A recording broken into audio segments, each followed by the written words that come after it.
ओम शांति। 23 फरवरी 2026 बाबा आज कह रहे हैं, मीठे बच्चे, यह संगम युग है, चढ़ती कला का युग। इसमें सभी का भला होता है, इसलिए कहा जाता चढ़ती कला तेरे भाने सर्व का भला। प्रश्न, बाबा सभी ब्राह्मण बच्चों को बहुत बहुत बधाइयाँ देते हैं, क्यों? उत्तर, क्योंकि बाबा कहते, तुम मेरे बच्चे मनुष्य से देवता बनते हो, तुम अभी रावण की जंजीरों से छूटते हो, तुम स्वर्ग की राजाई पाते हो, ऑनर बनते हो, मैं नहीं। इसलिए बाबा तुम्हें बहुत बहुत बधाइयाँ देते हैं। तुम आत्माएं पतंग हो, तुम्हारी डोर मेरे हाथ में है, मैं तुम्हें स्वर्ग का मालिक बनाता हूँ। गीत, आखिर वह दिन आया आज। ओम शांति। यह अमर कथा कौन सुना रहे हैं? अमर कथा कहो, सत्यनारायण की कथा कहो, वातिजरी की कथा कहो, तीनों मुख्य है। अभी तुम किसके सामने बैठे हो और कौन तुमको सुना रहे हैं? सत्संग तो इसने भी बहुत किए हैं, वहां तो सब मनुष्य देखने में आते हैं, कहेंगे फलाना सन्यासी कथा सुनाते हैं, शिवानंद सुनाते हैं। भारत में तो ढेर सत्संग है, गली गली में सत्संग है, माताएं भी पुस्तक उठाए बैठ सत्संग करती है, तो वहां मनुष्य को देखना पड़ता है। लेकिन यहाँ तो वंडरफुल बात है, तुम्हारे बुद्धि में कौन है? परमात्मा। तुम कहते हो अभी बाबा सामने आया हुआ है, निराकार बाबा हमको पढ़ाते हैं। मनुष्य कहेंगे वह ईश्वर तो नाम रूप से न्यारा है। बाप समझाते हैं कि नाम रूप से न्यारी कोई चीज है नहीं। तुम बच्चे जानते हो यहाँ कोई भी साकार मनुष्य नहीं पढ़ाते हैं, और कहाँ भी जाओ सारी वर्ल्ड में साकार ही पढ़ाते हैं। यहाँ तो सुप्रीम बाप है, जिसको निराकार गॉड फादर कहा जाता है, वह निराकार साकार में बैठ पढ़ाते हैं। यह बिल्कुल नई बात हुई, जन्म बाय जन्म तुम सुनते आए हो। यह फलाना पंडित है, गुरु है, ढेर के ढेर नाम है। भारत तो बहुत बड़ा है, जो भी कुछ सिखाते हैं समझाते हैं वह मनुष्य ही है, मनुष्य ही शिष्य बने हुए हैं। अनेक प्रकार के मनुष्य है, फलाना सुनाते हैं, हमेशा शरीर का नाम लिया जाता है। भक्ति मार्ग में निराकार को बुलाते हैं कि हे पतित पावन आओ, वही आकर बच्चों को समझाते हैं। तुम बच्चे जानते हो कि कलप कलप सारी दुनिया जो पतित बन जाती है, उनको पावन करने वाला एक ही निराकार बाप है। तुम यहाँ जो बैठे हो, तुम्हारे में भी कोई कच्चे है, कोई पक्के है, क्योंकि आधा कल्प तुम देह अभिमानी बने हो। अब देही अभिमानी इस जन्म में बनना है। तुम्हारी देह में रहने वाली जो आत्मा है, उनको परमात्मा बैठ समझाते हैं। आत्मा ही संस्कार ले जाती है। आत्मा कहती है ऑर्गन्स द्वारा कि मैं फलाना हूँ, परंतु आत्म अभिमानी तो कोई है नहीं।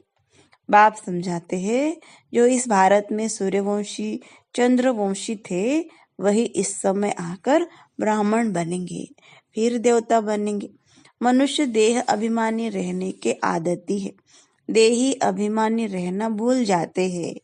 इसलिए बाप घड़ी घड़ी कहते हैं देही अभिमानी बनो। आत्मा ही भिन्न भिन्न चोला लेकर पार्ट बजाती है, यह है उनके ऑर्गन्स। अब बाप बच्चों को कहते हैं मन मना भव। बाकी सिर्फ गीता पढ़ने से कोई राज्य भाग्य थोड़े ही मिल सकता है। तुमको इस समय त्रिकालदर्शी बनाया जाता है, रात दिन का फर्क हो गया है। बाप समझाते हैं मैं तुमको राजयोग सिखाता हूँ। श्री कृष्ण तो सतयुग का प्रिंस है, जो सूर्यवंशी देवताएं थे उनमें कोई ज्ञान नहीं, ज्ञान तो प्रायलोप हो जाएगा। ज्ञान है ही सदगति के लिए। सतयुग में दुर्गति में कोई होता नहीं है, वह है ही सतयुग। अभी है कलयुग।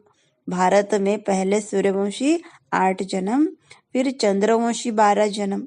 यह एक जन्म अभी तुम्हारा सबसे अच्छा जन्म है। तुम हो प्रजापिता ब्रह्मा मुख वंशावली।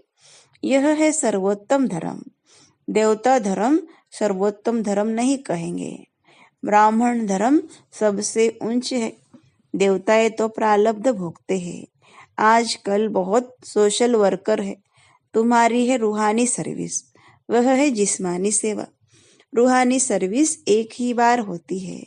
आगे यह सोशल वर्कर आदि नहीं थे।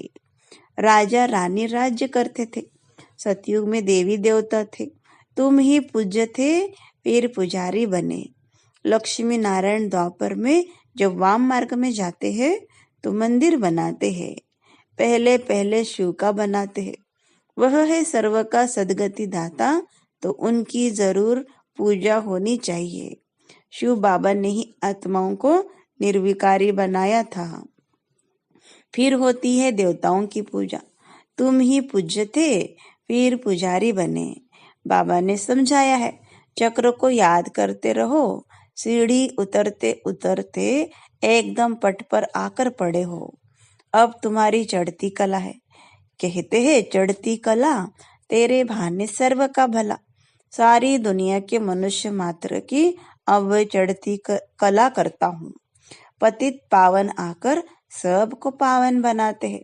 जब सतयुग था तो चढ़ती कला थी और बाकी सब आत्माएं मुक्तिधाम में थी।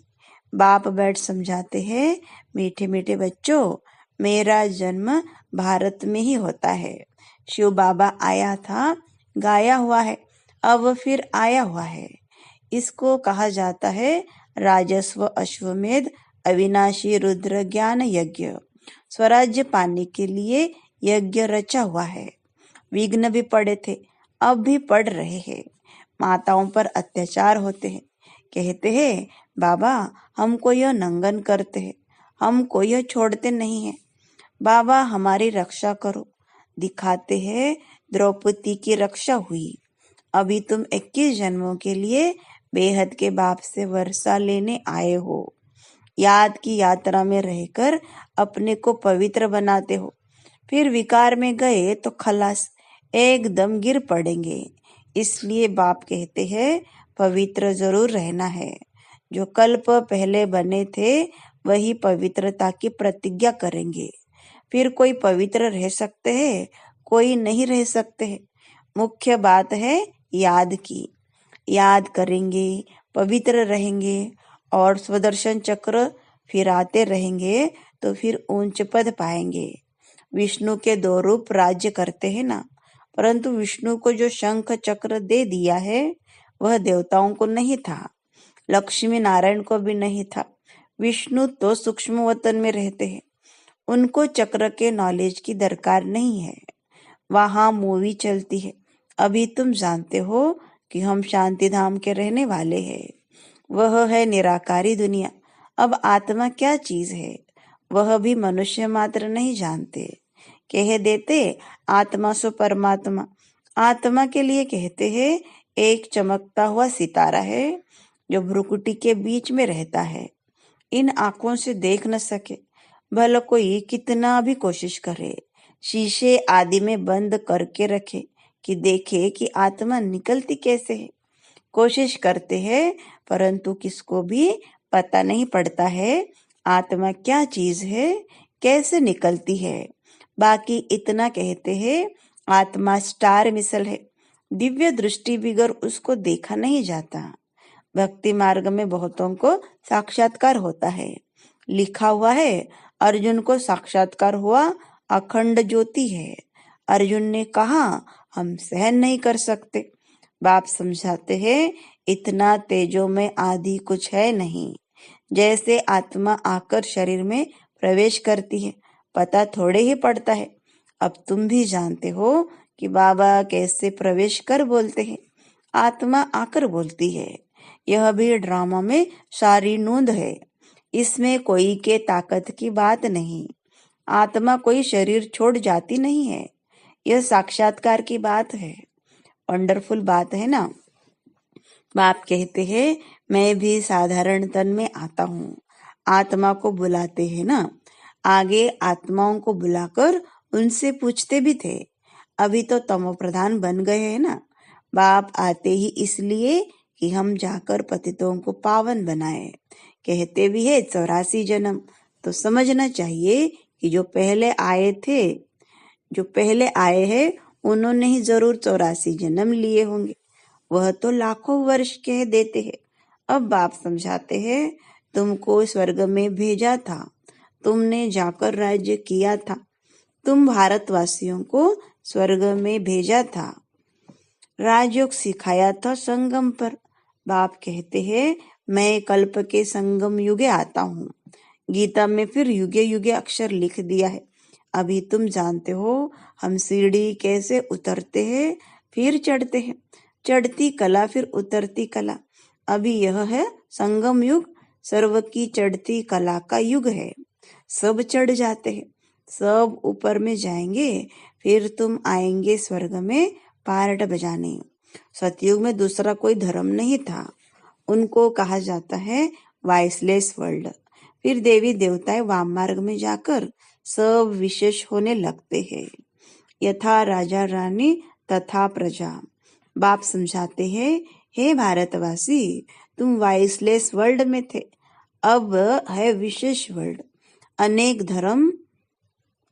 धर्म है, बाकी एक देवी देवता धर्म नहीं है। जरूर जब न हो तब तो फिर स्थापन हो। बाप कहते हैं मैं ब्रह्मा द्वारा आकर आदि सनातन देवी देवता धर्म की स्थापना करता हूँ।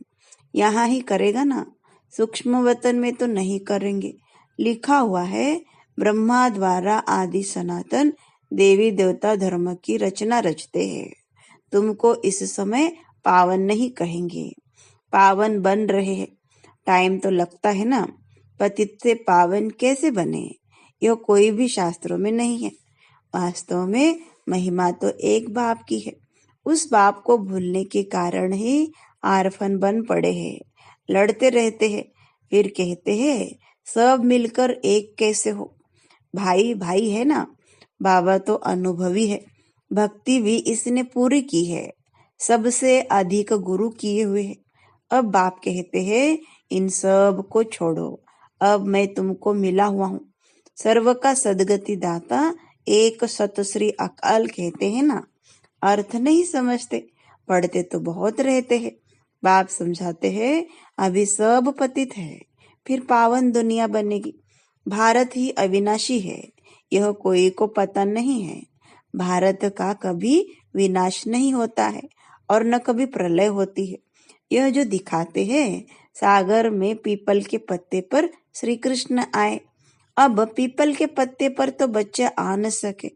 बाप समझाते हैं तुम गर्भ से जन्म लेंगे बड़े आराम से, वहां गर्भ महल कहा जाता है, यहाँ है गर्भ जल। सतयुग में है गर्भ महल। आत्मा को पहले से ही साक्षात्कार होता है, यह तन छोड़ दूसरा लेना है। वहां आत्मा अभिमानी रहते हैं।